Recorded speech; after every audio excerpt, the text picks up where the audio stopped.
What book are we reading again? It's Luke. That's the one. You'd think I would have figured that out by now. Good morning, everyone. Welcome back to the Morning Bible. It's wonderful to see you. New week, new passage. We are in Luke chapter 7 now. Finished off chapter 6, which has sort of Jesus doing this big sermon, this big talk where he teaches people loads about various things, about not judging each other, about bearing good fruit, building your foundations in him, being poor, being rich, loving your enemies, loads of really important lessons. And so with chapter 7, Jesus is now coming back down into town, and he's going to do a few more miracles and get things started. So let's just jump straight into it. This is Luke chapter 7. After he had finished all his sayings in the hearing of the people, it's a weird way of phrasing that, but he's, after Jesus has finished talking to all the people who are gathered, he entered Capernaum. Now a centurion had a servant who was sick and at the point of death, who was highly valued by him. When the centurion heard about Jesus, he sent to him elders of the Jews, asking him to come and heal his servant.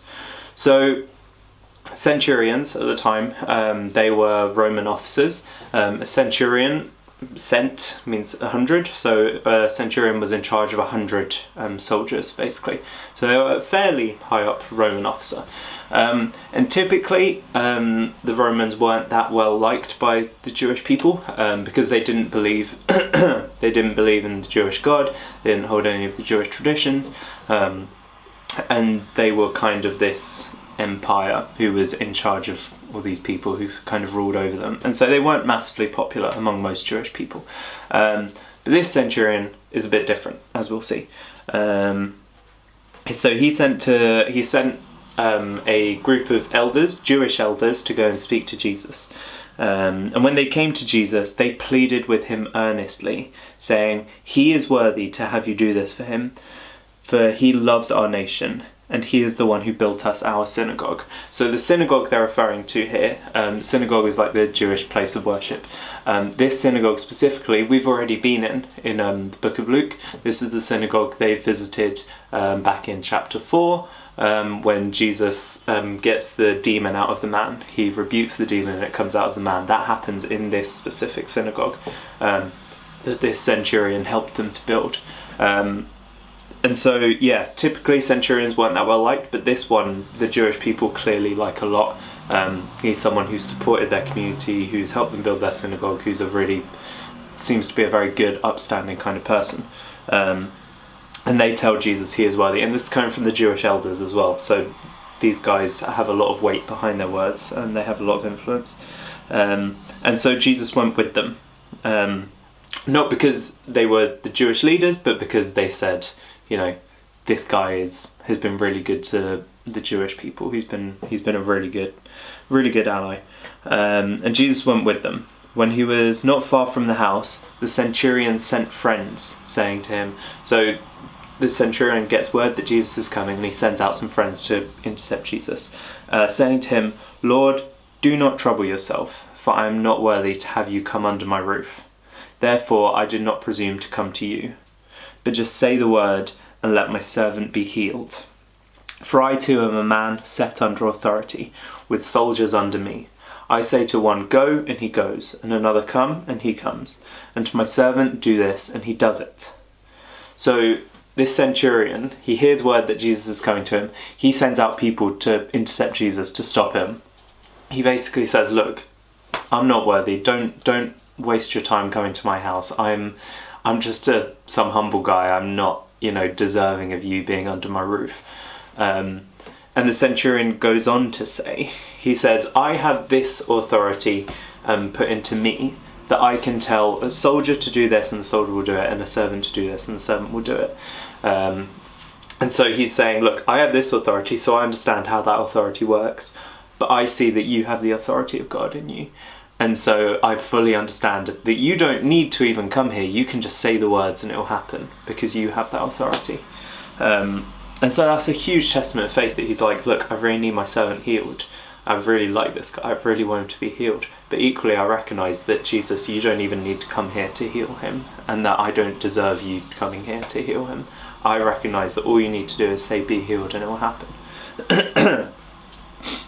When Jesus heard this, he marvelled at him. And turning to the crowd that followed him, he said, I tell you, not even in Israel have I found such faith. And when those who had been sent returned to the house, they found the servant well. So Jesus is like, hang on a minute, this guy has faith. And I looked in my notes in my Bible, and it says this is quite rare for Jesus to talk about this, to acknowledge the amount of faith that someone has to respond in such a way. It's very rare for Jesus to go, wow, this person has a lot of faith. And so that shows just how much faith this guy has. And it's such a powerful testament that he's like, look, I recognise that you're the Son of God, and therefore I recognise that you don't need to come to my house to do this. So don't waste your time coming to my house. Go and do more important things. Go and do other things. But just say the words and he'll be healed. And I trust that. It's like, oof, that's huge amounts of faith. That's massive. Because I know, for me personally, if I was like, oh, someone's going to come and they're going to, let's say it's a doctor. A doctor's going to come to my house and he's going to look at my friend. Imagine trusting that doctor so much that you're like, you know what, you don't even need to come. Just give me your diagnosis from where you are, and I trust that and I'll follow that. Like, you wouldn't do that with a doctor. But Jesus is the Son of God, and so you can. The amount of authority and the amount of power he has, you can do that. And the fact that the soldier was happy to do that just shows the level of faith he had. And it's the fact that Jesus says, I tell you, not even in Israel have I found such faith. That sort of points to what's to come.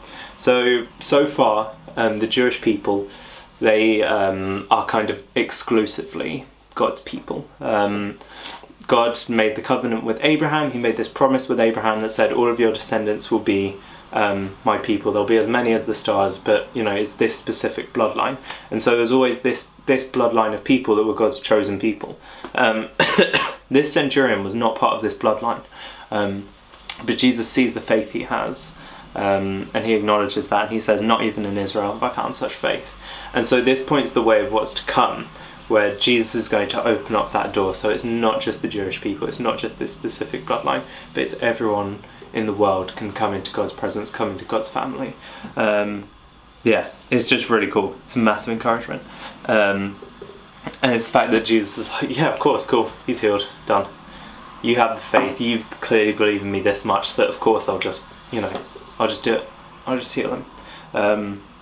It's so cool. It's so cool. It's one of those things where in this time I know a lot of people are really sort of grappling with their faith and really exploring what it actually means to trust God in this period.